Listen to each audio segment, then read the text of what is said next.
এই রাক্ষস, আমি এই পুরো লাকড়ি এনে দিলাম, এখন তুই তোর কথা পূরণ কর। হ্যাঁ ঠিক আছে, এই নে। আরে দেখবি তো তুই এটা কি দিচ্ছিস।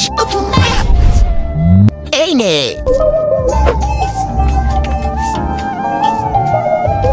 চল এখন আমরা লাকড়ি কুড়িয়ে আপেল খাই। আরে এই দেখ কত লাকড়ি, কষ্ট না করে লাকড়ি পেয়ে গেলাম। আরে ওই, আরে কেরে শালা, আবে উপরে দেখ, এত কষ্ট করে লাকড়ি কাটতেছি আর তোরা নিয়ে যাইতেছিস। আবে রাক্ষস, এই যে আমরাও লাকড়ি নিয়ে এসেছি, আমাদের আপেল দাও। এই নে। আরে ভাই, আমার তো একটা কথা বলার ছিল। আরে ওই রাক্ষস, তুমি এই লাকড়ি কেন জোগাচ্ছ? তার আগে তুমি যদি ইন্ডিয়ান হও তাহলে লাইক করো, আর যদি বাংলাদেশি হও তাহলে লাইক সাবস্ক্রাইব দুটাই করো, আর তুমি যে দেশ থেকে দেখছো সেই দেশের নামটি কমেন্টে লিখে যাও। তোমাদের জ্বালানোর জন্য। কি জ্বালানোর জন্য মানে? আর কিছুক্ষণ পর এগুলো খেয়ে তোমরা মরে যাবে, তারপর আমি পুড়ে খাবো।